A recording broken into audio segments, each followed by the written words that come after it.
ओम शांति। 1/7/24 के महावाक्य बाबा के मीठे बच्चे, शांति धाम पावन आत्माओं का घर है। उस घर में चलना है तो संपूर्ण पावन बनो। बाबा ने पूछा, बाप सभी बच्चों से कौन सी गारंटी करते हैं? बाबा ने कहा, मीठे बच्चे, तुम मुझे याद करो तो मैं गारंटी करता हूँ कि बगैर सजा खाए तुम मेरे घर में चलेंगे। तुम एक बाप से दिल लगाओ, इस पुरानी दुनिया को देखते भी नहीं देखो। इस दुनिया में रहते पवित्र बनकर दिखाओ तो बाबा तुम्हें विश्व की बादशाही अवश्य देंगे। ओम शांति। रूहानी बच्चों से रूहानी बाप पूछ रहे हैं। यह तो बच्चे जानते हैं बाप आया है हम बच्चों को अपने घर ले जाने लिए।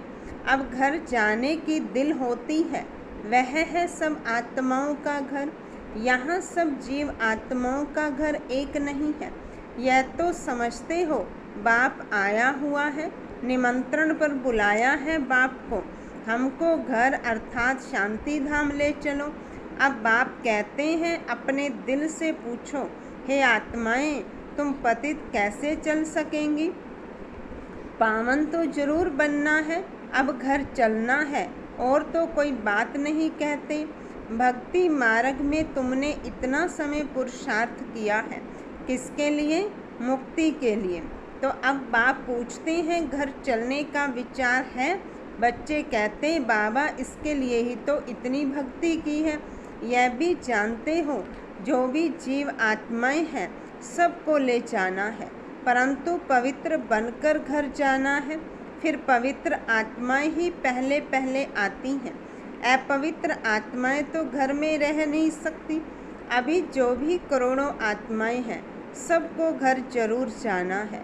उस घर को शांति धाम व वानप्रस्थ कहा जाता है। हम आत्माओं को पावन बनकर पावन शांति धाम जाना है। बस कितनी सहज बात है। वह है पावन शांति धाम आत्माओं का, वह है पावन सुख धाम जीव आत्माओं का, यह है पति दुख धाम जीव आत्माओं का। इसमें मूझने की तो बात ही नहीं। शांति धाम जहाँ सब पवित्र आत्माएं निवास करती हैं, वह है आत्माओं की पवित्र दुनिया, वाइसलेस इन कारपोरियल वर्ल्ड। यह पुरानी दुनिया है, सब जीव आत्माओं की, सब पतित है। अब बाप आए हैं आत्माओं को पावन बनाकर पावन दुनिया शांति धाम में ले जाने। फिर जो राजयोग सीखते हैं वही पावन सुख धाम में आएंगे। यह तो बहुत सहज है, इसमें कोई भी बात का विचार नहीं करना है, बुद्धि से समझना है।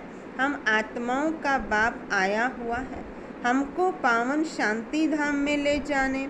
वहाँ जाने का रास्ता जो हम भूल गए थे, सो अब बाप ने बताया है। कल्प कल्प मैं ऐसे ही आकर कहता हूँ, हे बच्चे, मुझ शिव बाबा को याद करो। सर्व का सदगति दाता एक सतगुरु है। वही आकर बच्चों को पैगाम अथवा श्रीमत देते हैं कि बच्चों, अभी तुमको क्या करना है। आधा कल्प तुमने बहुत भक्ति की है, दुख उठाया है, खर्चा करते करते कंगाल बन गए हो।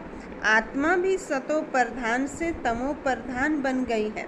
बस ये थोड़ी बात ही समझने की है। अब घर चलना है व नहीं? हाँ बाबा, जरूर चलना है। वह हमारा स्वीट साइलेंस होम है, यह भी समझते हो। बरोबर अभी हम पतित हैं, इसलिए जा नहीं सकते हैं। अब बाप कहते हैं, मुझे याद करो तो तुम्हारे पाप कट जाएंगे। कल्प कल्प यही पैगाम देता हूँ। अपने को आत्मा समझो, यह देह तो खलास हो जानी है, बाकी आत्माओं को वापस जाना है। उनको कहते हैं निराकारी दुनिया। सब निराकारी आत्माएं वहाँ रहती हैं, वह घर है आत्माओं का। निराकार बाप भी वहाँ रहते हैं। बाप आते हैं सबसे पिछाड़ी में, क्योंकि फिर सबको वापस ले जाना है। एक भी पतित आत्मा रहती नहीं है। इसमें कोई मूझने व तकलीफ की बात नहीं है। गाते भी हैं, हे पतित पावन, आकर हमको पावन बनाए, साथ ले चलो। सबका बाप है ना। फिर जब हम नई दुनिया में पार्ट बजाने आते हैं तो बहुत थोड़े रहते हैं। बाकी इतनी करोड़ आत्माएं कहाँ जाकर रहती हैं?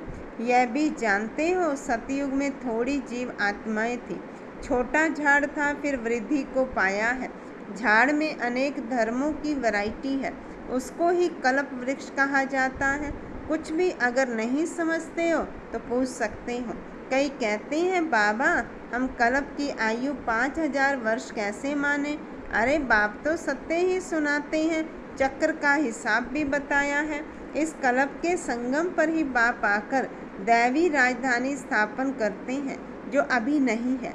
सतयुग में फिर एक दैवी राजधानी होगी। इस समय तुमको रचता और रचना का ज्ञान सुनाते हैं। बाप कहते, मैं कल्प कल्प कल्प के संगम युग आता हूँ, नई दुनिया की स्थापना करता हूँ। पुरानी दुनिया खत्म हो जानी है। ड्रामा प्लान अनुसार नई से पुरानी, पुरानी से नई बनती है। इसके 4 भाग भी पूरे हैं, जिसको स्वास्तिका भी कहते हैं, परंतु समझते कुछ भी नहीं है। भक्ति मार्ग में तो जैसे गुड़ियों का खेल खेलते रहते हैं। अथाह चित्र हैं, दीपमाला पर खास दुकान निकालते हैं, अनेकानेक चित्र हैं।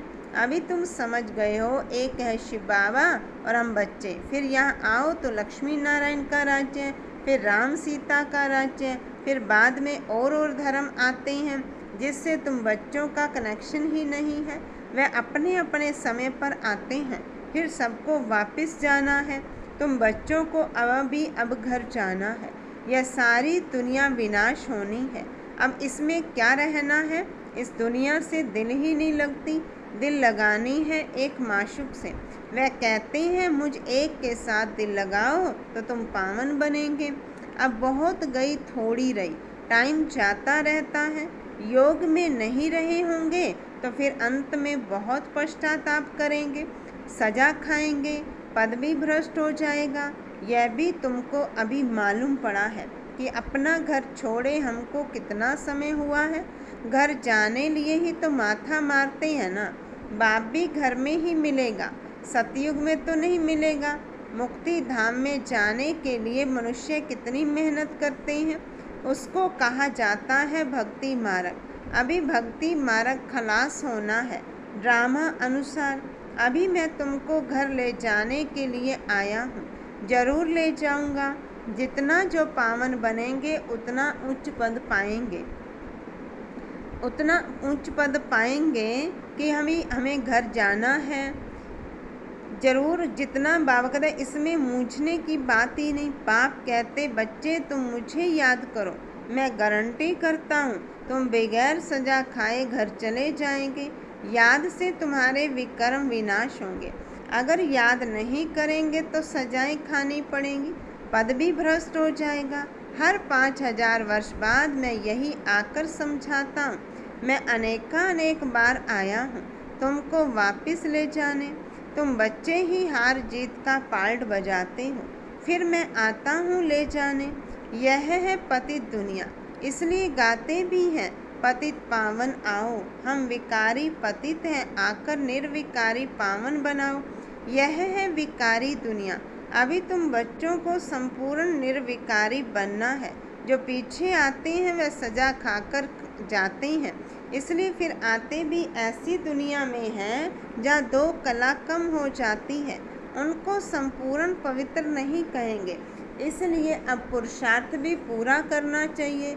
ऐसा ना हो कि कम पद हो जाए। भर रावण राज्य नहीं है, परंतु पद तो नंबरवार है ना। आत्मा में खाद पड़ती है तो फिर उसको शरीर भी ऐसा मिलेगा। आत्मा गोल्डन एज से सिल्वर एज बन जाती है।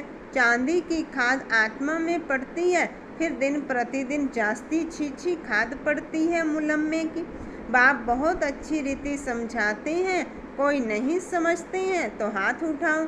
जिसने 84 जन्मों का चक्कर लगाया है उनको ही समझाएंगे। बाप कहते हैं, इनके 84 जन्मों के अंत में मैं आकर प्रवेश करता हूँ। इनको ही फिर पहले नंबर में आना है। जो पहले था वह लास्ट में है, उनको ही पहले नंबर में जाना है। जो बहुत जन्मों के अंत में पतित बन गया है, मैं पतित पावन उनके ही शरीर में आता हूँ, उनको पावन बनाता हूँ। कितना क्लियर कर समझाता हूँ। बाप कहते हैं मुझे याद करो तो तुम्हारे पाप भस्म होंगे। गीता का ज्ञान तो तुमने बहुत सुना और सुनाया है, परंतु उनसे भी तुमने सद्गति को नहीं पाया।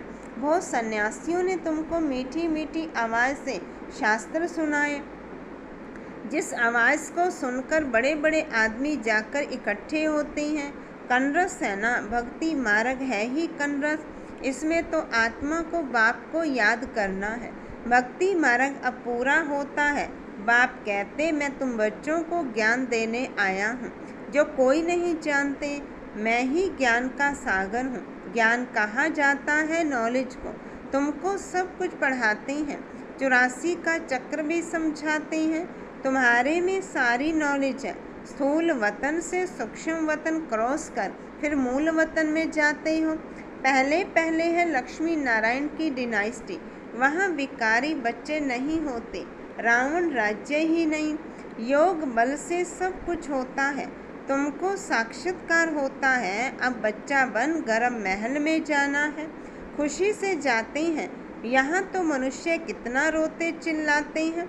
यहाँ तो गर्भ जेल में जाते हैं ना। वहाँ रोने पीटने की बात नहीं। शरीर तो बदलना जरूर है, जैसे सरफ का मिसाल है। इसमें मूझने की बात ही नहीं, जास्ती पूछने का रहता नहीं। एकदम पावन बनने के पुरुषार्थ में लग जाना चाहिए। बाप को याद करना मुश्किल होता है क्या? बाप के सामने बैठे हो ना। मैं तुम्हारा बाप तुमको सुख का वर्षा देता हूँ। तुम यह अंतिम जन्म याद में नहीं रह सकते हो। यह अच्छी रीति समझते भी हैं। फिर घर में जाकर स्त्री आदि का चेहरा देखते हैं तो माया खा जाती है। बाप कहते हैं कोई में भी ममतव नहीं रखो। वह तो सब कुछ खत्म होना ही है। याद तो एक बाप को ही करना है। चलते फिरते बाप और अपनी राजधानी को याद करो। दैवी गुण भी धारण करने हैं।